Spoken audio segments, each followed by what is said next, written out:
ಮಹಾವಿಷ್ಣುವೇ ಪಾರ್ಥನನ್ನು ಸಲ್ಲಿಸಿದಾಗ ಸಲದಿಜೆಯಾಗಿ ಉದಿಸಿ ಬಂದವಳೇ ನಾವು. ವಿಷ್ಣುವನ್ನೇ ಒಲಿಸಿ ವಿಷ್ಣು ಪತ್ನಿ ಎನಿಸಿಕೊಂಡಿದ್ದೇನೆ. ಪ್ರಪಂಚದಲ್ಲಿ ಹುಟ್ಟಿದ ಪ್ರತಿಯೊಂದು ಜೀವಿಯು ಪ್ರಕೃತಿಯ ಮಡಿಲಲ್ಲೇ ಹುಟ್ಟಿ ಪ್ರಕೃತಿಯಲ್ಲೇ ಬೆಳೆದು ಕೊನೆಗೆ ಆಕೆಯ ಅಡಿಯನ್ನೇ ಸೇರುತ್ತಾನೆ. ತಂದೆಯಂತೆ ಸ್ಥಿತಿಕಾರ್ಯವನ್ನು ವಿಷ್ಣು ನೋಡಿಕೊಳ್ಳುತ್ತಿರುವಾಗ ಜೀವಿ ತನ್ನ ಬದುಕಿಗಾಗಿ ಪ್ರಕೃತಿಯನ್ನೇ ತಾಯಿಯಂತೆ ಅವಲಂಬಿಸಿಕೊಂಡಿರುತ್ತಾನೆ. ನಾಳೆ ಆ ಮೂಲ ಪ್ರಕೃತಿ ಜ್ಞಾನಿಗಳು ಶ್ರೀ ಲಕ್ಷ್ಮಿ ಎಂಬುದಾಗಿ ಕರೆದಿದ್ದಾರೆ. ಅಷ್ಟೇ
ಆತನ ಅವತಾರಗಳಲ್ಲಿ ಆತನೊಂದಿಗೆ ಸಹಧರ್ಮಿಣಿಯಾಗಿ ವಿಧ ವಿಧವಾದ ರೂಪಗಳನ್ನು ಧರಿಸಿ ಅವತರಿಸಿದವನಿದ್ದೇನೆ.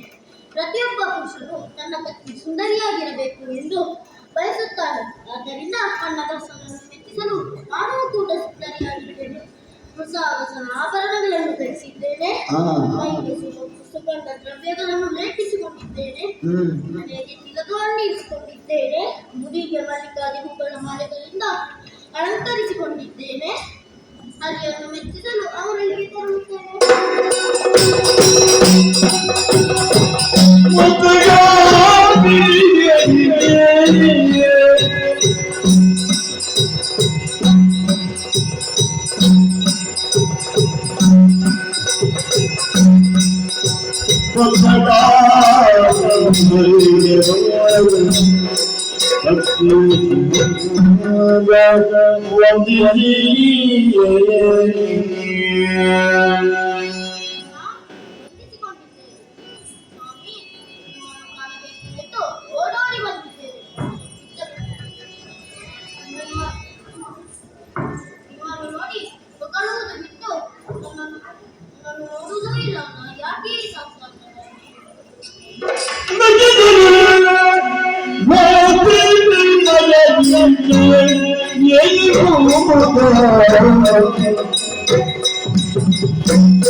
ನಿಜ ಲಕ್ಷ್ಮಿಯ ಕಂಡು ಸುಮ್ಮನೆ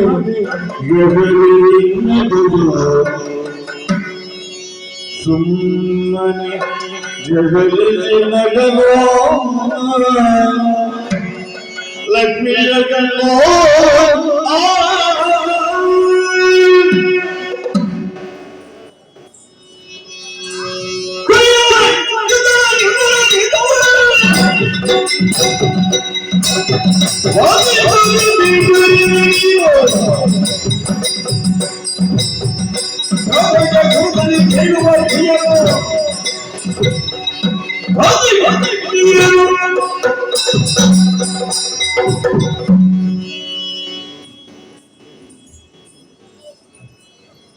ಪತಿಯೇ ಪರಮೇಶ್ವರನೆಂದು ನಿಮ್ಮ ಸೇವೆಗೆ ಬಂದರೆ ನೀವು ಸತಿಗೆ ಅವಮಾನ ಮಾಡುತ್ತಿರುವ ಏನೂ ಈ ಲಕ್ಷ್ಮಿ ನಮಗೆ ಈ ಅಲಂಕಾರವೆಲ್ಲ ವ್ಯರ್ಥವಾಯಿತಲ್ಲವೇ? ನಿಮ್ಮನ್ನು ಮೆಚ್ಚಿಸಬೇಕು ಎಂದು ಸುಮ್ಮನೆ ಹೊತ್ತುಕೊಂಡಿದ್ದೇನೆ.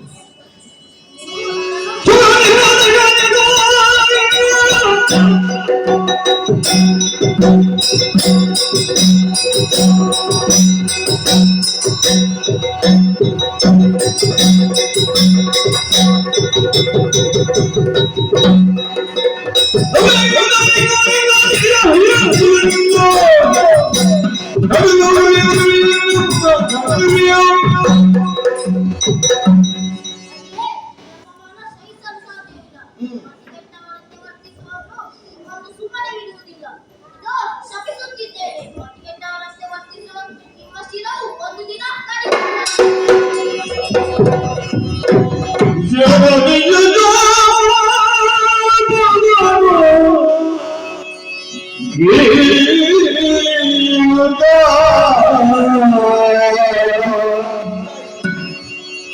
ಸುರಪದನ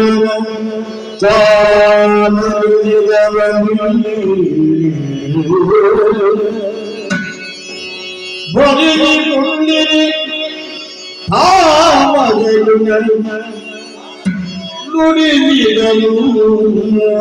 ಮಗಳು ನುಡಿದಿರಲು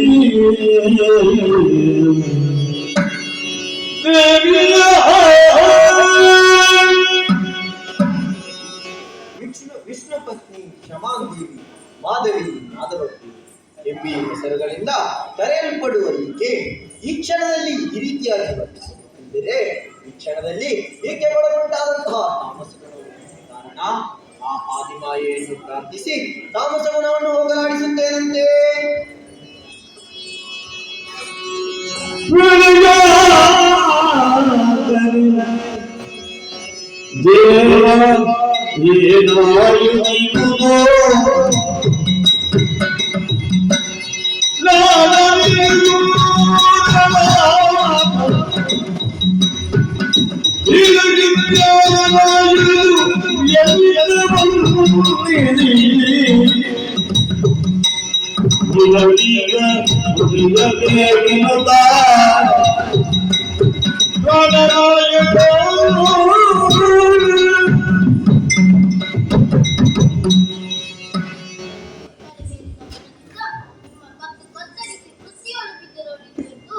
ಶಾಪ ನೀಡಿದೆ. ಏನು ಮಾಡಲಿದ್ದೇವ? ಇದೇ ಕೊನೆಯದು.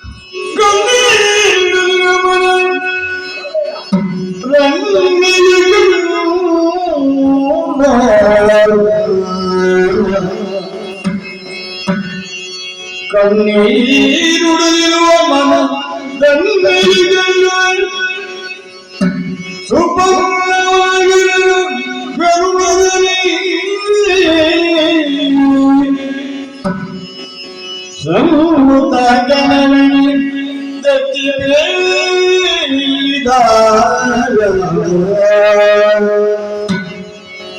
ಗುಣರಮ್ಯ ಮರುಗ ಬೇಡಿರುವ ಮರುಗ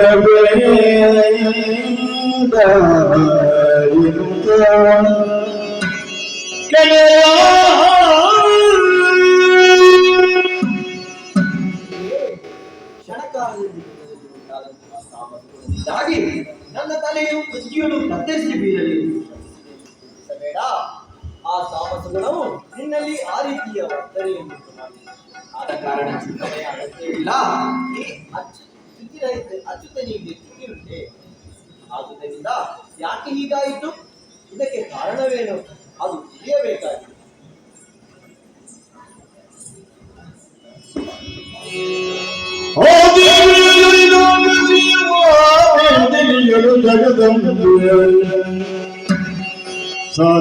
ಸರಸಾದಯಗಿ ಕೂತಲಿಗ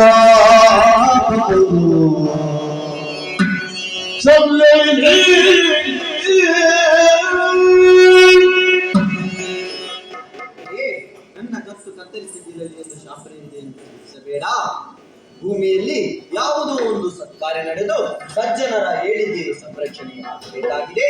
ಈ ಶಾಪವು ಅದಕ್ಕೆ ಪೂರಕವಾಗಿದೆ. ಆದ ಕಾರಣ ಚಿಂತಿಸಬೇಕಾದ ಅಗತ್ಯವಿಲ್ಲ. ಈ ಸ್ಥಿತಿ ಕಾರಣಕರ್ತನಾದ ನನ್ನ ತಲೆ ಶಾಶ್ವತವಾಗಿ ನನ್ನದೇ ಅದು ಎಂದು ಚಿಂತಬೇಡ. ಮುಂದೇನಾಗುತ್ತದೆ ಎಂದು ಕಾದು ನೋಡುತ್ತೇವೆ.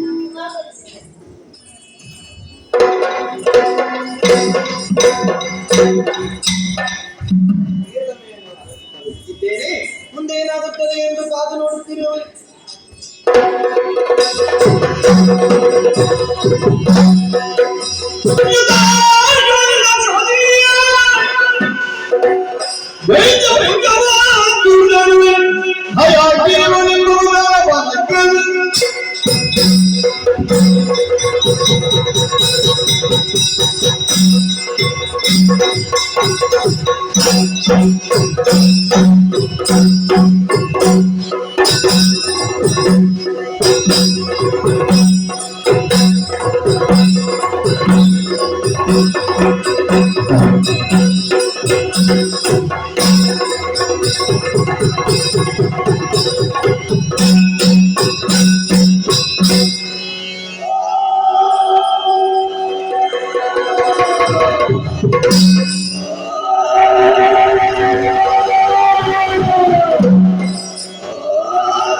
ಆದುದರಿಂದ ನಮ್ಮವರನ್ನೆಲ್ಲ ಒಂದು ಗೂಡಿಸಿ ಈ ಶೋಣಿತಾಪುರದಲ್ಲಿ ಒಂದು ಉತ್ತಮ ನಾಡನ್ನು ಕಟ್ಟಿ ಬೆಳೆಸಿದ್ದೇನೆ. ಜಗಜಟ್ಟಿಯಾಗಿ ಬೆಳೆಯುತ್ತಾ ಇದ್ದೇನೆ. ಅಷ್ಟೇ ಸಾಕೆ, ಸಾಧಕರಿಗೆ ಎತ್ತರ ಏರಿದದ್ದು ಮತ್ತೆ ಮತ್ತೆ ಎತ್ತರಕ್ಕೆ ಏರಬೇಕು. ನನಗೂ ಇದೆ, ಏನು ಗೊತ್ತೇ, ನಾಕವನ್ನು ಏರುವವರೆಗೆ ನಮ್ಮ ವೈರಿಗಳಾದ ದೇವತೆಗಳನ್ನು ನಾಕದ ಪೀಠವನ್ನು ಏರುವವರೆಗೆ. ಅದಕ್ಕಾಗಿ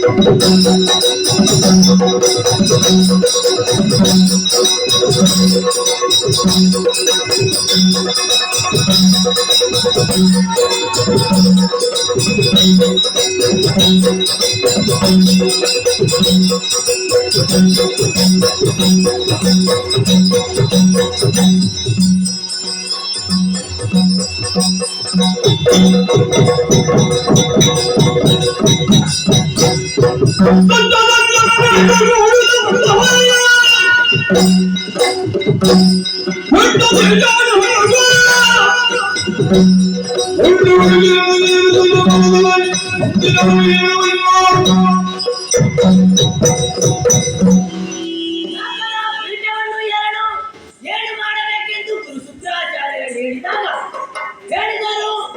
ಭುಜಬಲ ಸಾಲದು ದೈವಬಲವೂ ಬೇಕು ಎಂದು. ಯಾರಲ್ಲಿ ಅನುಗ್ರಹ ಪಡೆಯುವುದು? ನಮ್ಮ ಪ್ರಭು ಪರಮೇಶ್ವರನಲ್ಲೋ ಸೃಷ್ಟಿಕರ್ತ ಬ್ರಹ್ಮನಲ್ಲೋ? ಆಹಾ, ಹೇಳಿದರಲ್ಲ ಗುರುಗಳು, ಹರಿಹರ ಬ್ರಹ್ಮನಿಂದಲೂ ಮಿಗಿಲಾದ ಶಕ್ತಿಯೊಂದಿದೆ. ಆ ಶಕ್ತಿಯನ್ನೇ ಮೆಚ್ಚಿಸಿ ಎಂದು, ಆ ಶಕ್ತಿಯನ್ನೇ ಸೂಕ್ತವಾದ ವರಗಳನ್ನು ತೆಗೆದುಕೋ ಎಂದು. ಆಹಾ, ಗುರು ಶುಕ್ರಾಚಾರ್ಯರ ಹೇಳಿಕೆಯಂತೆ ತಾಯಿ ಶ್ರೀದೇವಿಯನ್ನು ನೆನೆಸುತ್ತಾ ಸರಸ್ವತಿ ನದಿ ತೀರಕ್ಕೆ ತೆರಳುತ್ತೇನೆ. ಯೋಗ್ಯವಾದ ಸ್ಥಳವನ್ನು ಹುಡುಗಿ ತಪಸ್ಸನ್ನು ಆಚರಿಸುತ್ತೇನೆ.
ಗುರುವರಿಗೆ ವಂದಿಸಿ ಆಶೀರ್ವಾದವನ್ನು ಪಡೆದು ಗುರುವರರ ಆಜ್ಞೆಯಂತೆ ತಾಯಿ ಶ್ರೀದೇವಿಯನ್ನು ನಡೆಸುತ್ತಾ ಸರಸ್ವತಿ ನದಿ ತೀರಕ್ಕೆ ತೆರಳಿದೆ. ದಟ್ಟ ಕಾರಣದಲ್ಲಿ ಘೋರವಾದ ತಪಸ್ಸನ್ನು ಆಚರಿಸಿದೆ. ಹಲವಾರು ವರ್ಷಗಳ ಕಾಲದ ತಪಸ್ಸಿನ ಫಲವಾಗಿ ತಾಯಿ ಪ್ರತ್ಯಕ್ಷಗೊಂಡ ತಾಯಿ ನನಗೆ ಏನು ಬರಬೇಕು ಎಂದು ಕೇಳಿದಳು. ಮೊದಲಿಗೆ ನಾನು ನನಗೆ ಮರಣವೇ ಬಾರದ ಅಮರತ್ವವನ್ನು ನೀಡಿ ಎಂದು ಕೇಳಿದೆ. ನಾನು ತಾಯಿ ನನ್ನಲ್ಲಿ ಹೇಳಿದಾದರೂ ಏನು? ಈ ಪ್ರಪಂಚದಲ್ಲಿ ಹುಟ್ಟಿದ ಪ್ರತಿಯೊಂದು ಜೀವರಾಶಿಗೆ ಮರಣವು ಕಟ್ಟಿಟ್ಟ ಬುತ್ತಿ. ಹುಟ್ಟಿದ ಪ್ರತಿಯೊಂದು ಜೀವಿಯು ಸಾಯಲೇಬೇಕು. ಆದ್ದರಿಂದ ಬೇರೆ ಏನಾದರೂ ವರವನ್ನು ಕೇಳು ಎಂದು ಹೇಳಿದನು.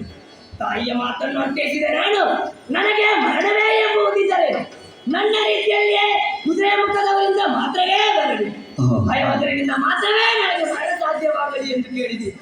ತಾಯಿ ತಥಾಸ್ತು ಎಂದಳು. ಈಗ ನಮಗೆ ಭುಜಬಲದ ಜೊತೆಗೆ ವರಬಲವು ಲಭಿಸಿಯಾಗಿದೆ. ಈ ಸಂತೋಷದ ವಿಚಾರವನ್ನು ನಮ್ಮವರಲ್ಲಿ ತಿಳಿಸಬೇಕು. ಯಾರಲ್ಲಿ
Yo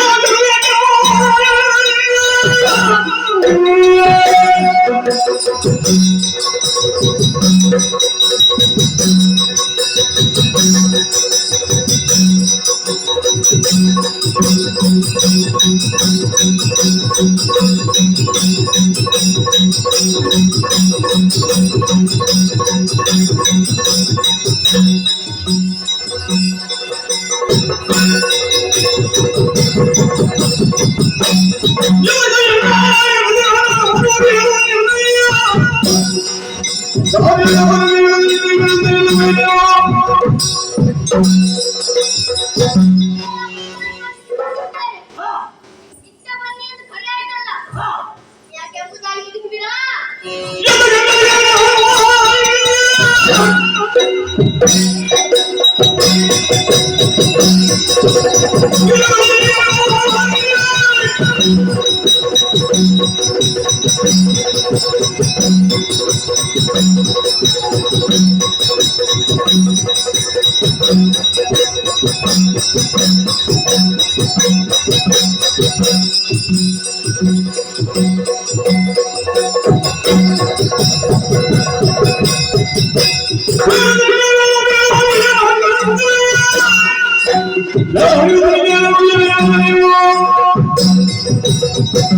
ಸೇನಾಧಿಪತಿಗಳೇ, ನಿಮ್ಮನ್ನು ಕರೆದ ಉದ್ದೇಶವನ್ನು ಬಳ್ಳಿನ ನಮಗೆ ಸಿಗಬೇಕಂತ ಸ್ವರ್ಗಲೋಕ, ಅವಳು ಪವಿತ್ರವಾದಂತಹ ಲೋಕ. ಈ ಸ್ವರ್ಗಲೋಕವನ್ನು ಇಷ್ಟು ಕಾಲದವರೆಗೆ ಇಂದ್ರಾದಿ ದೇವತೆಗಳು ವಂಚನೆಯಿಂದ ಆಡುತ್ತಾ ಬಂದಿದ್ದಾರೆ. ಇದು ನಮಗೆ ಸಿಗಬೇಕಾದಂತಹ ಆಸ್ತಿ. ಇದರ ಬಗ್ಗೆ ನಿಮ್ಮ ಅಭಿಪ್ರಾಯವನ್ನು ತಿಳಿಸಿ.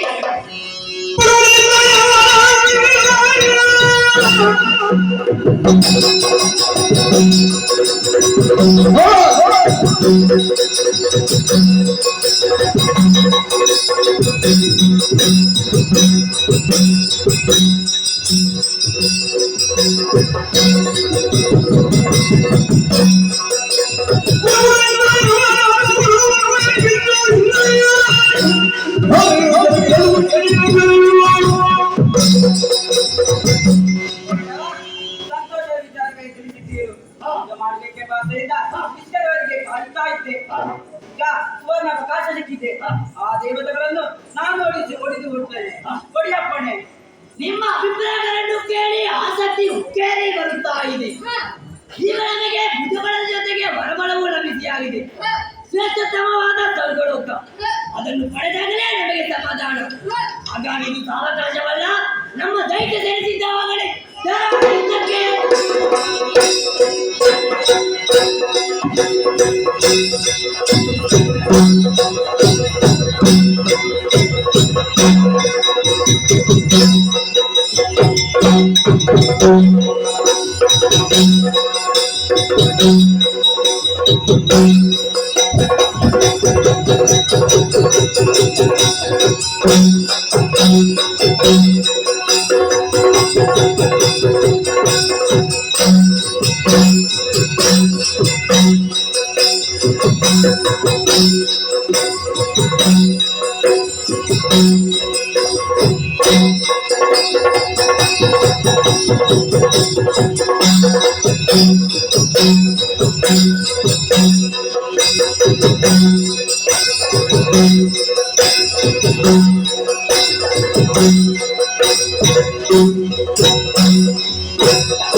ದೇವಲೋಕಕ್ಕೆ ಯಾರೆಂದು ಕಂಡಿರಿ? ಅಮರೇಂದ್ರ ನಾನೇ ಸರಿ, ನಾನೇ ಸರಿ. ಹೊರಟು ಬಂದ ಅನೇಕವಿದೆ.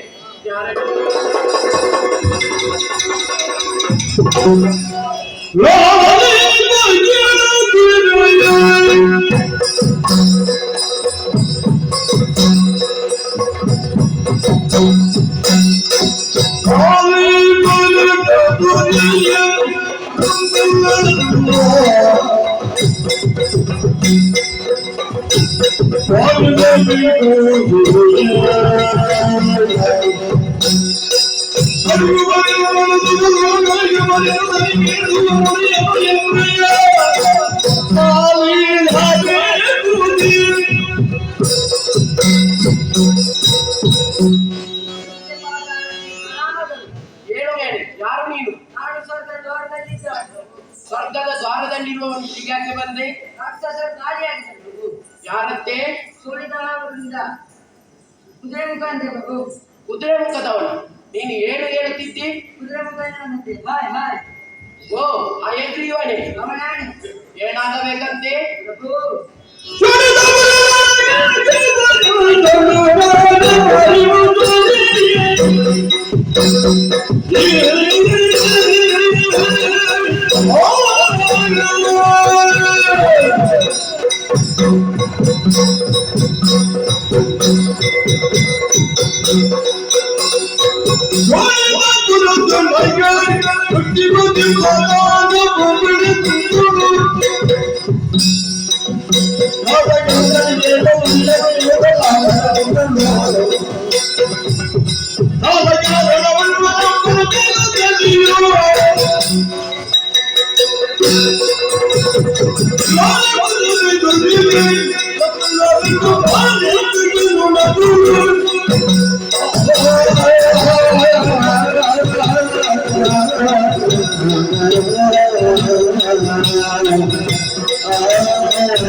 ಬಿಟ್ಟು ಕೊಡದಿದ್ದರೆ ಏನು ಮಾಡ್ತಾನಂತೆ ಅವನು? ದೇವತೆಗಳನ್ನು ಓಡಿಸಿ ಬಿಟ್ಟಾನಂತೆ. ಓ ಹಾಗೆಂದಣ, ನೀನು ಒಳಗಿದ್ದುಕೋ, ನಾನು ನೋಡಿಕೊಳ್ಳುತ್ತೇನೆ.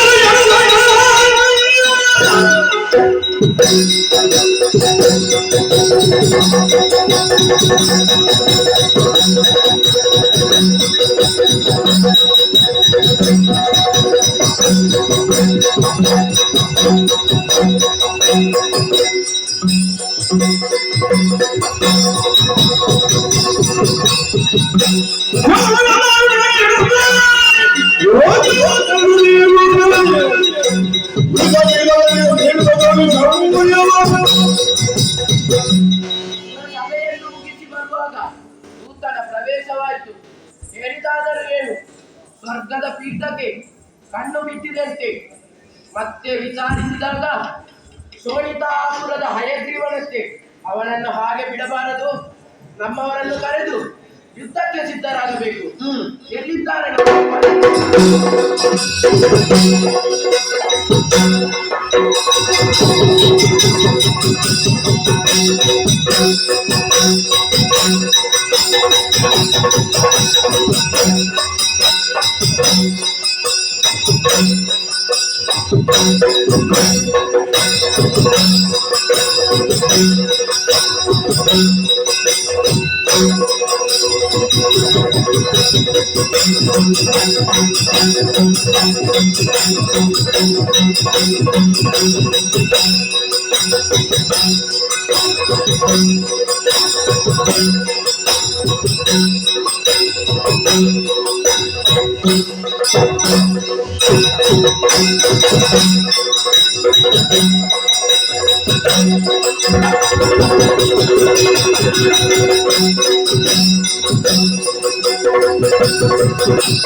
ನಿಮ್ಮ ಪವಿತ್ರವಾದ ಪಾದಗಳಿಗೆ ಅನಿಸುತ್ತಾ ಇದೆ. ಏನು ಮೇಲೆ?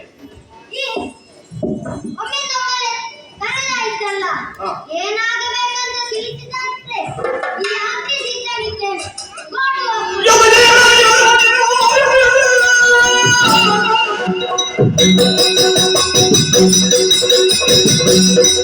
Oh,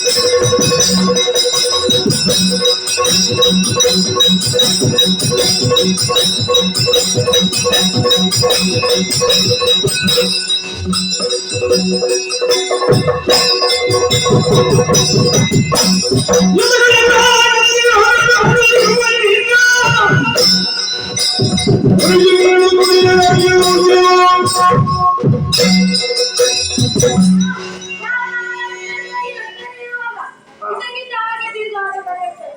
ಯಾಕೆ ಕೇಳಿ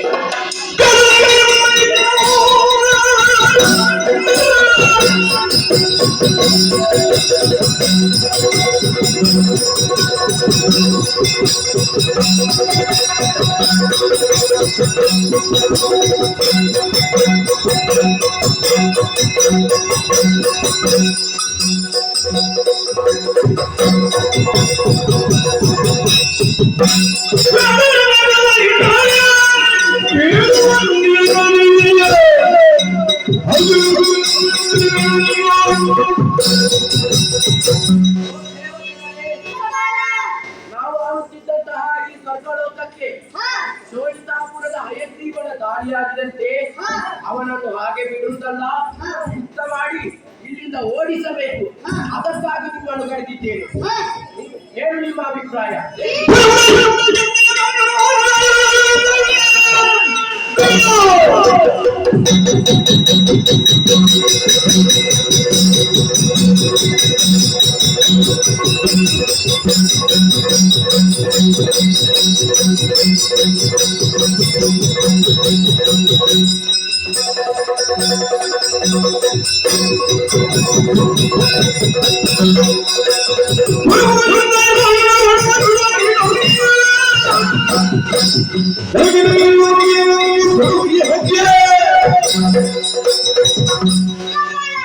ಬರುವಂತಹ ಜನರು ಎಷ್ಟೇ ಬಲಶಾಲಿಯಾದರೂ ಅವರನ್ನು ಕೊಲ್ಲುವುದಕ್ಕಾಗಿ ಈ ಹತ್ತಿರದಲ್ಲಿ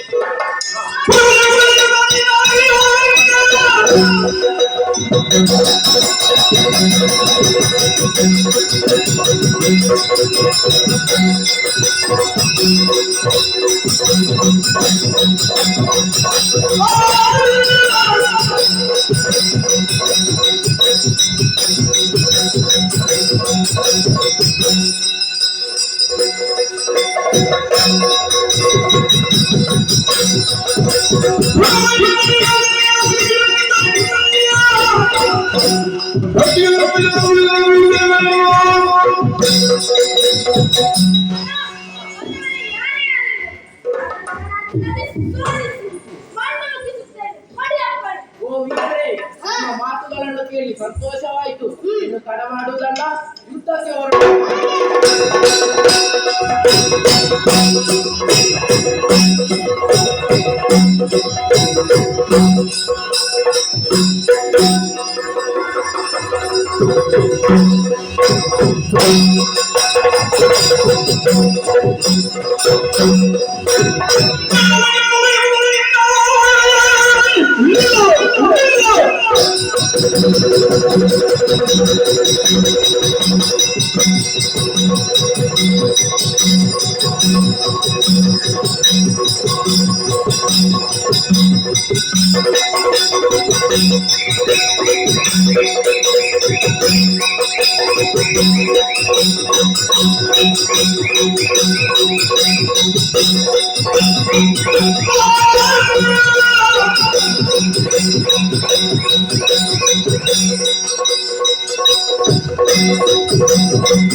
Thank you.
ದೇವಿಯನ್ನು ಮೆಚ್ಚಿಸಿ ನಿಮ್ಮನ್ನು ಸ್ವರ್ಗದಿಂದ ಓಡಿಸಲು ಬೇಕಾದವರೆಗಳು ಮಾಡಿಕೊಂಡರು ನಾವು ಸ್ವರ್ಗವನ್ನು ಬಿಟ್ಟು ಕೊಟ್ಟರ ಲೇಸು ಇಲ್ಲ ಎಂದರೆ ನಿಮ್ಮನ್ನು ಇಲ್ಲಿಂದ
ಹೇಳೋಣ. ನಾನೇ ಚೋಡಿತಾಧಿಪತಿ ಹಯಗ್ರೀವನಿದ್ದೇನೆ. ಗಜವನ್ನು ಹೊಡೆಯಿ ವಜ್ರಾಯುಧಧಾರಿಯಾಗಿ ಬಂದಿರೋ ನಿನ್ನನ್ನು ದೇವೇಂದ್ರನೆಂದು ಗುರುತಿಸಿದ್ದೇನೆ. ದೇವೇಂದ್ರನನ್ನು ಗುರುತಿಸುತ್ತಿದ್ದೇನೆ. ಧನದೇವಿಯ ಕುಮಾರನಾಗಿರೋ ನಾನು ನಮ್ಮ ದೈತ್ಯ ಸೇನೆಯೊಂದಿಗೆ ಬಂದಿರೋ ಕಾರಣವನ್ನು ಬಳೆಯ ದೇವನಕ್ಕೊಂಡು ಪಡೆಯಬೇಕೆಂಬ ಬಯಕೆ ಈಡೇರಿಸಲೇಬೇಕು. ಇಲ್ಲದಿದ್ದರೆ ಹೇಳಲ್ಲ.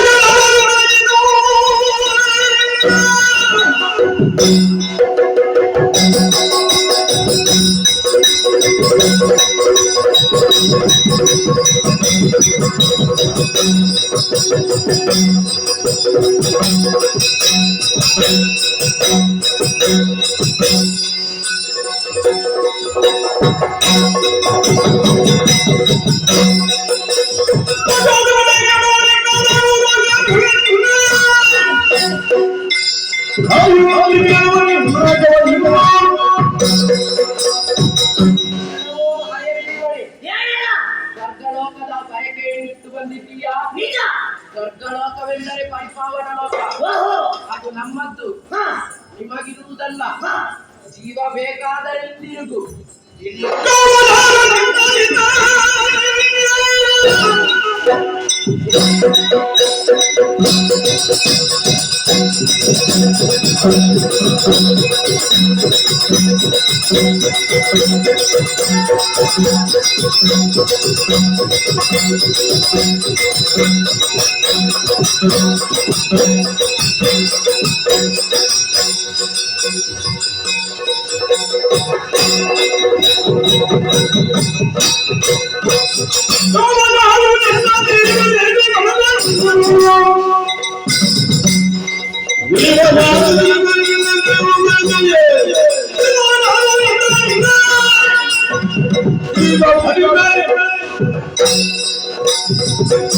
ಜಲವಾಜಾಮ. ಹೇಳಲ್ಲ. ಈಗ ನಮಗೆ ಭುಜಬಲದ ಜೊತೆಗೆ ದಿಗಬಲವೂ ಲಭಿಸಿಯಾಗಿದೆ. ಮರ್ಯಾದೆಯ ಮಾತಿನಲ್ಲಿ ಸರಳ ಗೋಡ್ಬಿಟ್ಟು ಒಟ್ಟಾರೆ. ಇಲ್ಲದಿದ್ದರೆ ನಿನ್ನ ಬಂಧನ ಪುಡಿ ಪುಡಿ ಮಾಡುತ್ತೇನೆ.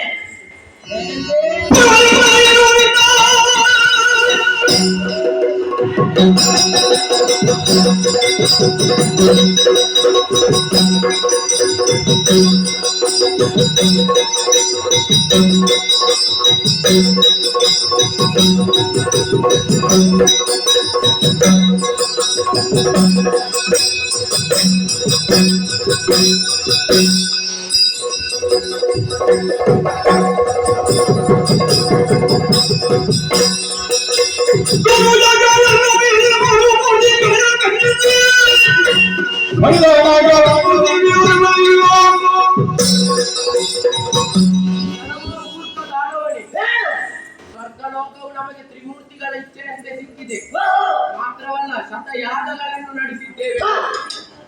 ತ್ರಿಮೂರ್ತಿಗಳ ಜಯ ನಮ್ಮಲ್ಲಿ ಎಷ್ಟರವರೆಗೆ ಇರುತ್ತದೋ ಅಷ್ಟರವರೆಗೆ ನಾವು ಯಾರನ್ನು ಹೆದರಬೇಕಾದ ಅಗತ್ಯವಿಲ್ಲ. ನಿನ್ನ ಶೌರ್ಯವೇನೆಂಬುದನ್ನು ಈ ರಣರಂಗದಲ್ಲಿ ತೋರಿಸಿ.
ಸೇನಾಧಿಪತಿಗಳೇ, ಇಂದ್ರಾದಿ ದೇವತೆಗಳು ನಮ್ಮಲ್ಲಿ ಹೋರಾಡಿ ಕೈತೋತು ದಿಕ್ಕುಪಾಡಾಗಿದ್ದಾರೆ. ಸುರಗದ್ದಿಗೆ ಬರಿದಾಗಿದೆ.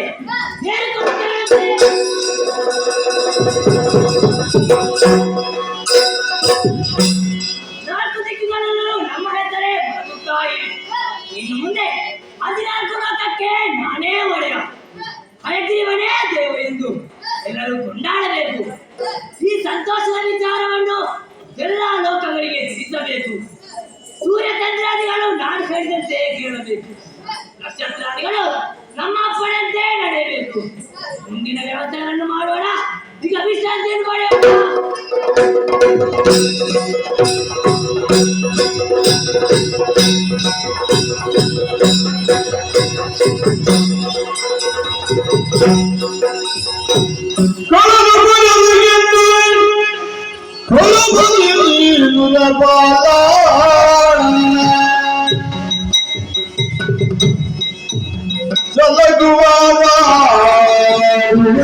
ಅಯ್ಯೋ, ಏನು ಮಾಡಲಿ ನಾನು, ಏನು ಮಾಡಲಿ? ನಾವು ಆಳುತ್ತಿದ್ದಂತಹ ಸ್ವರ್ಗಲೋಕಕ್ಕೆ ಆ ಹಯಗ್ರೀವನ ದಾಳಿಯಾಯಿತು. ಮಾತ್ರವಲ್ಲ, ಅವನ ಜೊತೆ ನಾನು ಘೋರ ಸಂಗ್ರಾಮವನ್ನೇ ನಡೆಸಿದೆ. ಆದರೆ ಅವನ ಶಕ್ತಿಯ ಮುಂದೆ ನಾನು ನಿಶಕ್ತನಾದೆನು. ನಮ್ಮವರೆಲ್ಲ ದಿಕ್ಕುಪಾಲಾಗಿ ಓಡುತ್ತಿದ್ದಾರೆ. ಯಾರಲ್ಲಿ ನನ್ನ ಈ ನೋವನ್ನು ಹೇಳಲಿ? ಯಾರು ನಮಗೆ ಗತಿ? ಯಾರಲ್ಲಿ ಹೇಳಲಿ? ಕಷ್ಟ ಬಂದಾಗ ಸದಾಕಾಲ ರಕ್ಷಿಸುವಳಿದ್ದಾನಲ್ಲ ಬ್ರಹ್ಮದೇವ, ಅವನಲ್ಲಿಗೆ ಮೊರೆ ಹೋಗುತ್ತೇನೆ.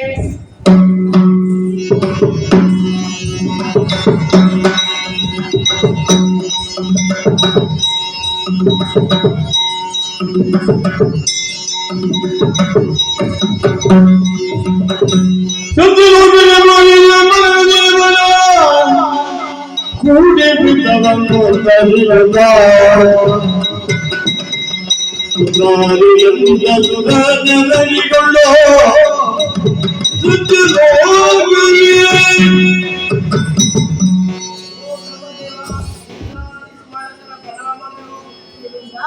ಹೇಳಯ್ಯ, ತಿಳಿಸು. ಓ ಸರಸಿಜಾಸನ,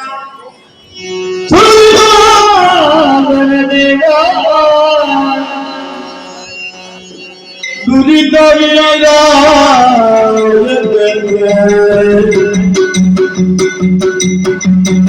ಬರಿವರಿಯು ನಮ್ಮ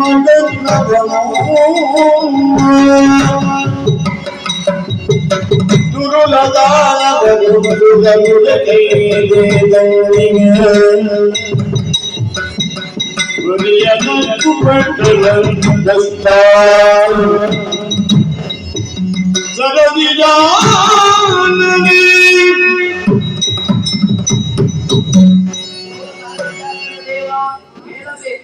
ನಾವು ಆಳುತ್ತಿದ್ದಂತಹ ದೇವಲೋಕಕ್ಕೆ ಶೋಣಿತಾಪುರದ ಹಯಗ್ರೀವನು ದಾಳಿ ನಡೆಸಿದ. ಮಾತ್ರವಲ್ಲ, ಅವನ ನಮ್ಮನ್ನು ದುರದ ಗದ್ದಿಗೆಯಿಂದ ಓಡಿಸಿ ಬಿಟ್ಟ. ನಮ್ಮವರೆಲ್ಲ ದಿಕ್ಕುಪಾಡಾಗಿ ಓಡುತ್ತಿದ್ದಾರೆ. ಯಾರಲ್ಲಿ ನನ್ನ ಕಷ್ಟವನ್ನು ಹೇಳಲಿ? ಅವನ ಆಳ್ವಿಕೆಯಿಂದ ಅಲ್ಲಿ ಸಜ್ಜನರಿಗೆ ಬದುಕುವುದಕ್ಕೆ ವಿಫಲವಾಗಿದೆ. ಅವನು ಅಲ್ಲಿ ಪಂಚಮಹಾ ಪಾಪಗಳನ್ನು ನಡೆಸುತ್ತಿದ್ದಾನೆ. ನೀವೇ ನಮ್ಮನ್ನು ರಕ್ಷಿಸಬೇಕು ತಂದೆ.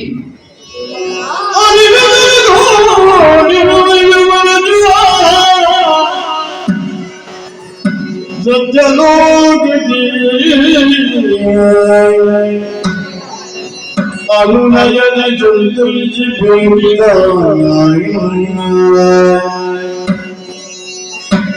ಅನುರಗಿಸಿ ತಂದೀವಿದ ಧನುರನುಟ್ಟಿರಲಿ ಕಳನದೇವಿಯ ವರಬಲದಲ್ಲಿ ಅನಿವಿಗೆ ನೋಡಿರುವನು ಗಂಗ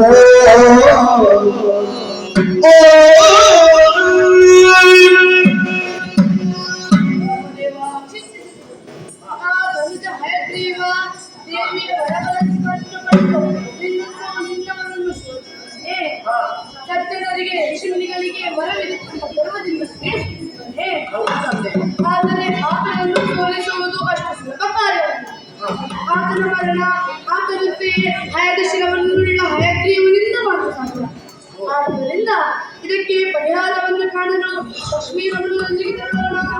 ಅಪ್ಪಣೆಯಂತೆ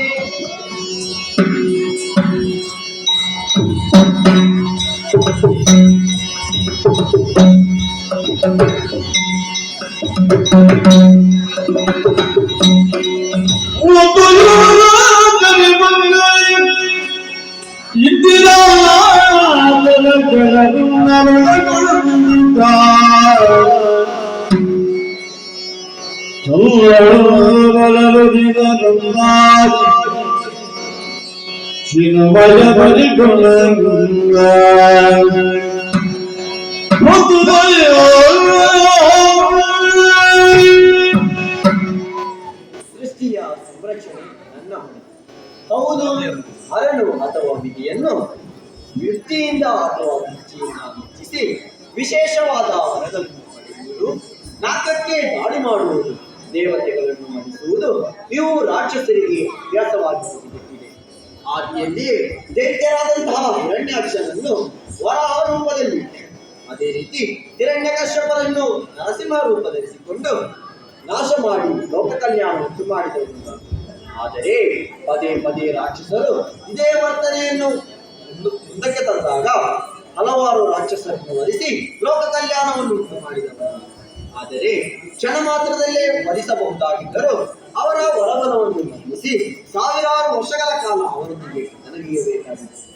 ಆದುದರಿಂದ ಸಾವಿರಾರು ವರ್ಷಗಳ ಕಾಲ ಕದನಗೀಯುವುದೆಂದೆಯೋ ಅಥವಾ ವರಬಲಗಳ ಮಾಯೆಯಿಂದಲೋ ಒಂದು ರೀತಿಯ ದಣಿವು ಆಯಾಸ ಬರುತ್ತಿದೆಯಲ್ಲ, ಏನು ಮಾಡುವುದು?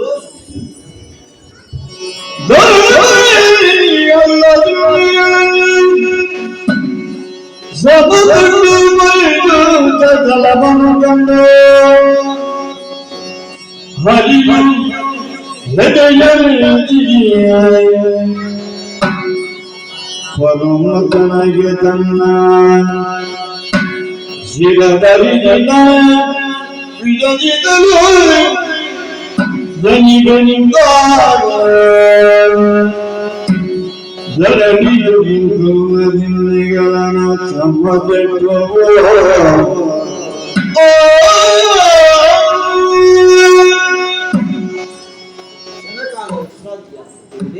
ಅದಕ್ಕಾಗಿ ಸಮತಟ್ಟಾದ ದೇಶವನ್ನು ಕಂಡುಹಿಡಿಯಿತು. ಆದರೆ ಮಲಗಲು ಅತಿಥಿನ ಲೆಕ್ಕವಿದೆಯಲ್ಲ, ಕೊಂಡು ಎಲ್ಲಿಗೆ ಹೋಗುವುದು?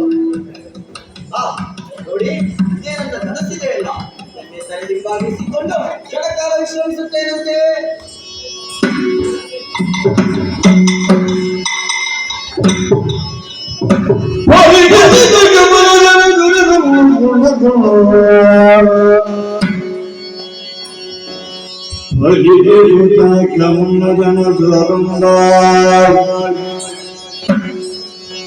ಪುರಮದನ ಯೋಗ ನಿದ್ರೆಯಾಗ ಯೋಗಿಗವು ಅರುಗಿದೆಯೇ ನಮ್ಮಯ ಗಂಧ ವಿವರಗಳ ನಿದ್ರಾಭಂಗವು ಸಲ್ಲವಿರನುತ ಸಂಗುಂಗದೊಲಿರುತ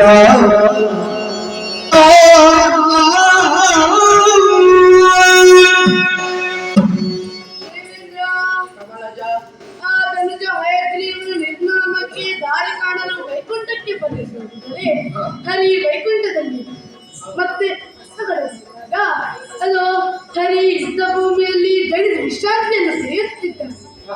ನಿದ್ರೆಯಲ್ಲಿದ್ದಾನೆ. ನಿದ್ರಾಭರಣ ಮಹಾಪಾಪವಲ್ಲವೇ? ಅದಕ್ಕಾಗಿ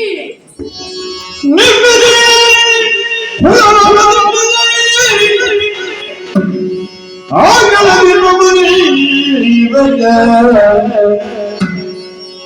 ನಂಬಿ ಹುಳವನ್ನು ಸಿಕ್ಕಿದೆ ಏನು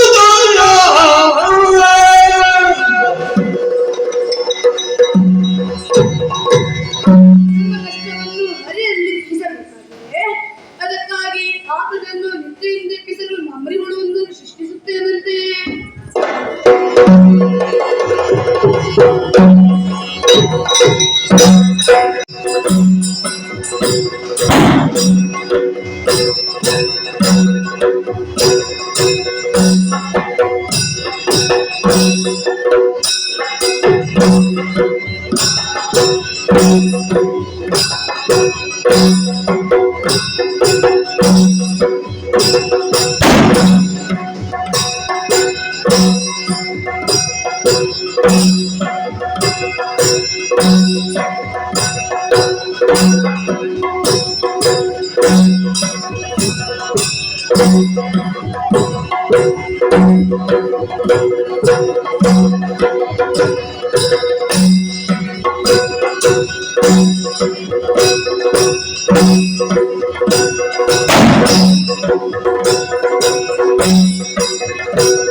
ಜ್ಞಾನವಾಯಿತು. ಯಾಕಾಗಿ ಹುಟ್ಟಿಕೊಂಡು ಹೇಗೆ ಹುಟ್ಟಿಕೊಂಡು ಎಲ್ಲಿಂದ ಹುಟ್ಟಿಕೊಂಡು ಒಂದೂ ತಿಳಿಯದು. ಸುತ್ತಲೂ ಕಣ್ಣು ವಹಿಸಿ ನೋಡಿದಾಗ ಸೃಷ್ಟಿಕರ್ತ ನೋಡುತ್ತೇನೆ.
ತಾವೇ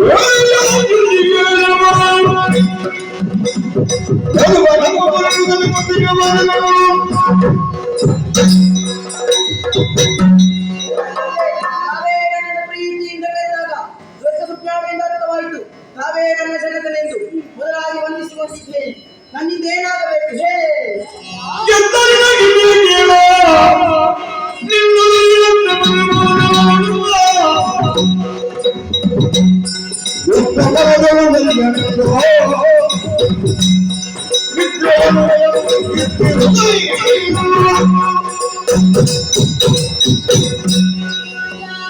ಹೇಳಯ್ಯ ನಿನಗೆ ಶುಭವಾಗಲಿ.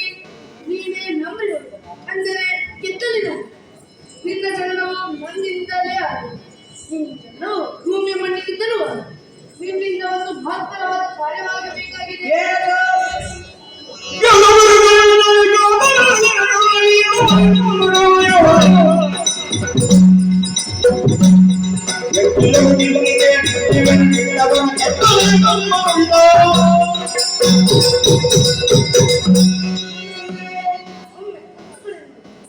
ಅಲ್ಲೊಬ್ಬ ಆತ ಮಲಗಿದ್ದಾನಲ್ಲ, ಆತನೇ ಹೇಳಿ ಆತನನ್ನು ನಿದ್ದೆಯಿಂದ ಎಬ್ಬಿಸಬೇಕಾಗಿದೆ. ಆ ಮಹತ್ತರ ಕಾರ್ಯವನ್ನು ನಿನಗೆ ವಹಿಸುತ್ತಿದ್ದೇನೆ. ಓ ತಂದೆ, ಶ್ರೀಹರಿ ನಿದ್ರಭಂಗ ಮಾಡುವುದು ಪಾಪದ ಕಾರ್ಯವಲ್ಲವೇ?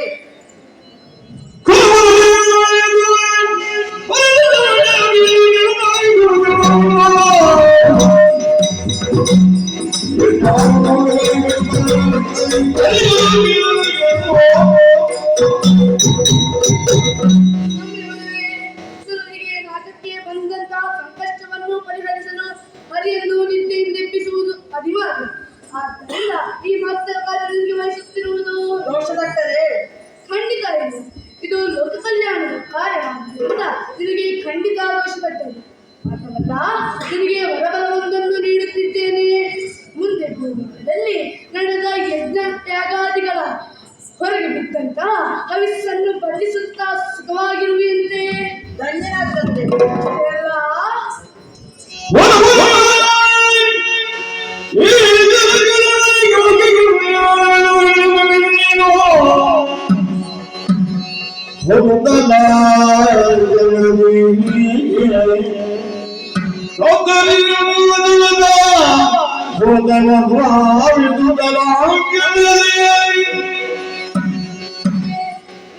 ಮಾಡುವುದು ಸರಿಯಲ್ಲ. ಹಾಗಾದರೆ ಆಧಾರವಾಗಿದ್ದಂತಹ ಧನುಸ್ಸಿನ ಬುಡವನ್ನು ಕರೆದು ಬಿಡುವುದು. ಅಪ್ಪಣೆ.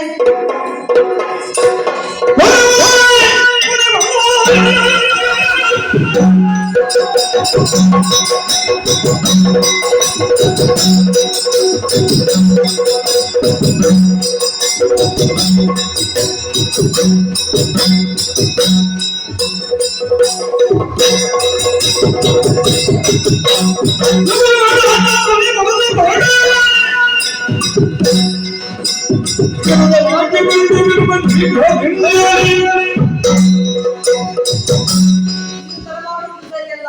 ತಂದೆ ಹೇಳಿದ್ದಾರಲ್ಲ, ಶ್ರೀಹರಿಯ ದರ್ಶನ ಕೊಡಲು ಬರಲೇಬೇಕು. ನಾಟಕಗಳಾಗುತ್ತೇನೆ.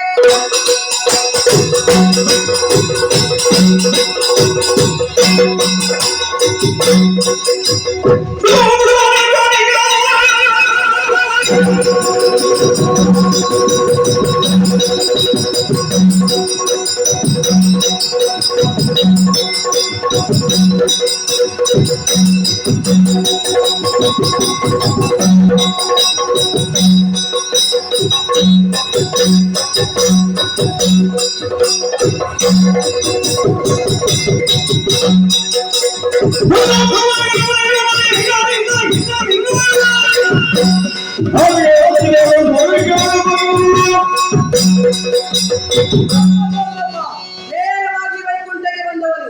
ಇಲ್ಲಿ ನೋಡಿ ಅಂತಾದ್ರೆ ನಾರಾಯಣ ಮಲಗಿದ್ದಾನಲ್ಲ, ಅವರನ್ನು ಹೆಚ್ಚಿಸಬೇಕಂತೆ. ತಂದೆ ಹೇಳಿದಾರಲ್ಲ, ಧನಸ್ಸಿನ ಬುಡವನ್ನು ಕಡಿದಿರಬೇಕಂತೆ.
ನಮ್ಮರಿಯರು ಆಜ್ಞೆ ಮಾಡಿದ್ದು ಹರಿಯನ್ನು ನಿದ್ದೆಯಿಂದ ಎಬ್ಬಿಸಲು.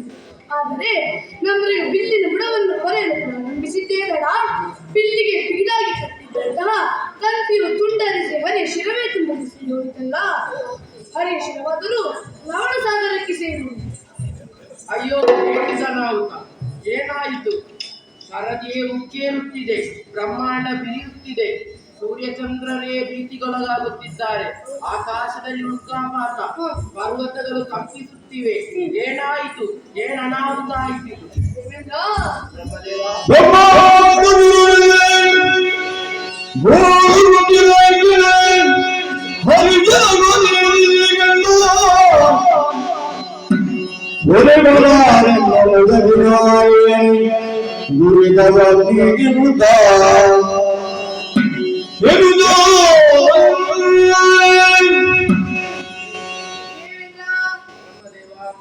ಹರಿಯ ಶಿರವು ಲವಣ ಸಮುದ್ರಕ್ಕೆ ಸೇರಿದೆ. ಈ ಕ್ಷಣದಲ್ಲಿ ನಮ್ಮನ್ನು ಪೊರೆಯುವರಾರು ಒಟ್ಟಾಡುವಲ್ಲ. ನಮ್ಮನ್ನು ಪೊರೆಯಲು ಆ ಮಹಾಮಾತೆಗೆ ಮಾತು ಸಾಧ್ಯ. ಮೇಲೆ ಕೆಳಗೆ ಮಾತೆಯನ್ನೇ ಸ್ಮರಿಸೋಣವಂತೆ.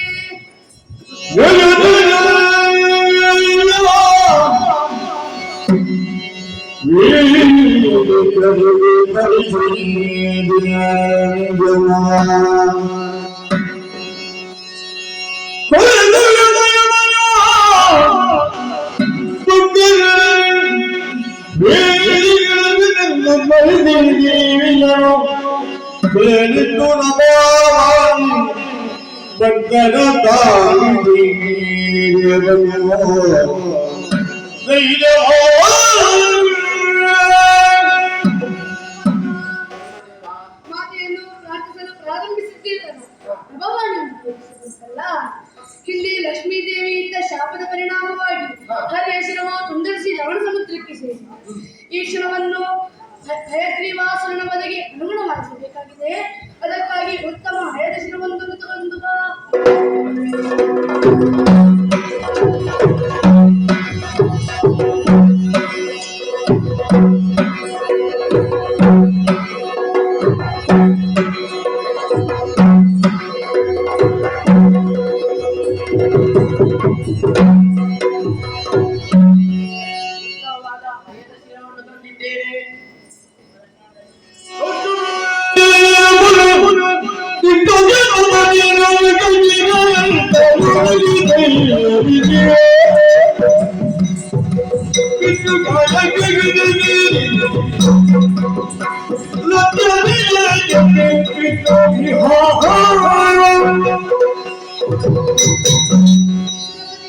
ಶ್ರೇಷ್ಠವಾದ ಹಯದ ಶಿರವೊಂದನ್ನು ತಂದಿರಿಸಿದ್ದಾನೆ. ಮಾತು ಹೇಳಿದಂತೆ ವೇಳೆ ಕಳೆಯದೆ ಹಯದ ಶಿರವನ್ನು ಶ್ರೀರಾಮನ ಕಂಠಕ್ಕೆ ಸೇರಿಸಿದಂತೆ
ದೇವೋ ಹೇ ಗ್ರೀವಾಸುರನ ಮದಿಗೆ ಈ ರೂಪವನ್ನು ತಾಳಿ ಬಂದೆ ತಂದೆ.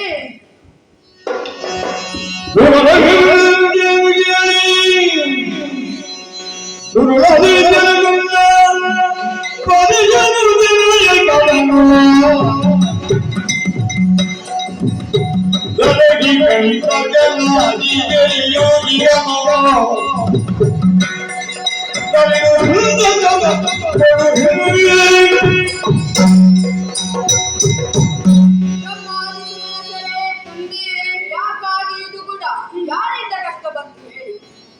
ಓ ದೇವಾ,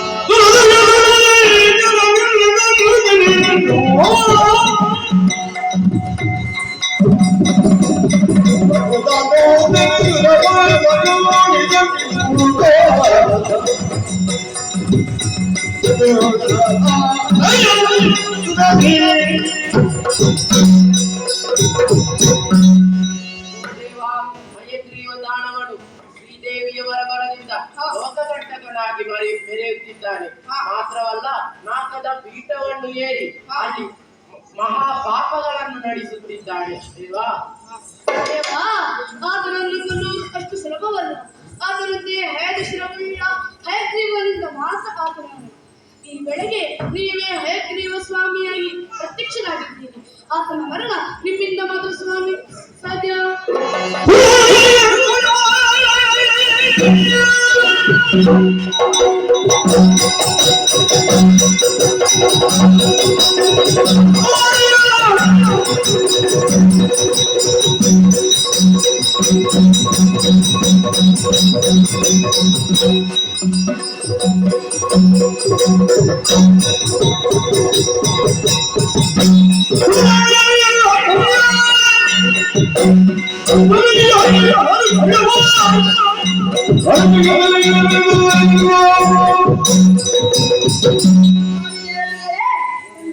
ಹಯಗ್ರೀವದಾನವು ಲೋಕಕಂಟಕನಾಗಿ ಮೆರೆಯುತ್ತಿದ್ದಾನೆ. ಸಜ್ಜನರಿಗೆ ತೊಂದರೆಯನ್ನು ಉಂಟು ಮಾಡುತ್ತಿದ್ದಾನೆ. ಸರಿ, ಚಿಂತಿಸದಿರಿ. ಕ್ಷಣ ಮಾತ್ರದಲ್ಲಿ ಆ ದಾನವರ ಮದುವೆಯನ್ನು ಮಾಡುತ್ತೇನೆ. ಧೈರ್ಯಸ್ಥರಾಗಿರಿ.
ಅಖಂಡವಾದ ಘಟನೆಗಳ ಸೆಳಮಾಲೆ ಸೋಳಿತಾಪುರದಲ್ಲಿ ಧೂಮಕೇತುಗಳ ಸಂಚಾರ, ಹುಡುಕಾಟ, ನರಿ ಗೋಬೆಗಳ ಕಿರಿಚಾಟ, ಕೆಂಡದ ಮಲೆ, ಯಾಕಾಗಿ ಅವಸರಗಳನ್ನು ನೋಡಿ ಬನ್ನಿ ಎಂದು ನಮ್ಮವರನ್ನು ತಿಳಿಸಿದರೆ ಯಾವನೋ ಒಬ್ಬ ಆತ ಕುದುರೆ ಶಿರವಣಿಸಿಕೊಂಡು ಬಂದಿದ್ದಾಳಂತೆ, ತಾನೇ ಹೆಗ್ಗೆಯನ್ನುತ್ತಿದ್ದಾಳಂತೆ. ನನ್ನ ಎದುರು ಯುದ್ಧ ಮಾಡಿ ನನ್ನನ್ನು ಸೋಲಿಸಲೆಂದು ಬಂದಿದ್ದಾಳಂತೆ. ಅವಳನ್ನು ಸುಮ್ಮನೆ ಬಿಡುವುದಲ್ಲ, ಈಗಲೇ ಹೆದರಿಸಿದ್ದೇನೆ.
ನನ್ನನ್ನು ಮರೆಸಬಹುದು ಎಂದುಕೊಂಡೆಯ ಸುಮ್ಮನೆ ನನ್ನ ಯುದ್ಧ ಮಾಡಿ ಸಾಯಬೇಡ. ಅದಕ್ಕೆ ಏನಾದರೂ ಐಡಿಯಾ ಸಿಗೋ.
ಓ ಹಯಗ್ರೀವ ದೇವ, ಶಾಂತನಾಗು ಶಾಂತನಾಗು ಶಾಂತನಾಗು.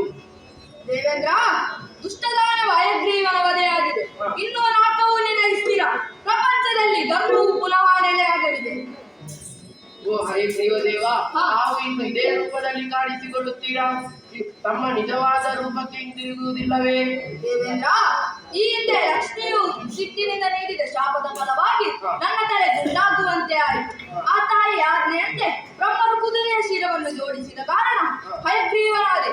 ಹಾಗೆಂದು ಈ ರೂಪನಾಗಿ ಶಾಶ್ವತವಲ್ಲ. ಮುಂದೆ ಹಯಗ್ರೀವನಾದ ನನ್ನನ್ನು ಪೂಜಿಸಿದರೆ ಅವರಿಷ್ಟಾರ್ಥ ಸಿದ್ಧಿಸುತ್ತವೆ. ನಾನು ನನ್ನ ನಿಜ ರೂಪದಲ್ಲಿ ವೈಕುಂಠಕ್ಕೆ ಸೇರುತ್ತೇನೆ. ಲೋಕಕ್ಕೆ ಶುಭವಾಗಲಿ.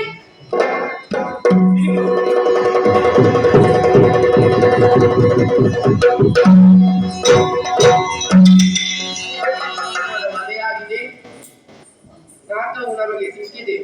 ಇಲ್ಲಿಗೆ ಹಯಗ್ರೀವ ಸ್ವಾಮಿ ಚರಿತ್ರೆ ಹಾಗೂ ಶಿವರಾತ್ರಿ ಮಹಿಮೆ ಎಂಬ ಯಕ್ಷಗಾನವನ್ನು ಆಡಿದವರಿಗೂ ನೋಡಿದವರಿಗೂ ಆಡುವುದಕ್ಕೆ ಅವಕಾಶವನ್ನು ಕೊಟ್ಟವರಿಗೂ ಸ್ಥಳೀಯ ದೇವರಾದ ಮಹಾವಿಷ್ಣು, ಮಹಾಗಣಪತಿ ಶಾಸ್ತಾರ ಹಾಗೂ ಧೂಮಾವತಿ ದೈವವು ಆಯುರಾರೋಗ್ಯ ಸುಖ ಸಂಪತ್ತನ್ನು ನೀಡಿ ಅನುಗ್ರಹಿಸಲಿ. ಇನ್ನು ಭಾಗವತರಲ್ಲಿ ಮಂಗಲವನ್ನು ಆಡಲು ಕೇಳಿಕೊಳ್ಳುತ್ತೇನೆ. ಭದ್ರಂ ಶುಭ ಮಂಗಲಂ.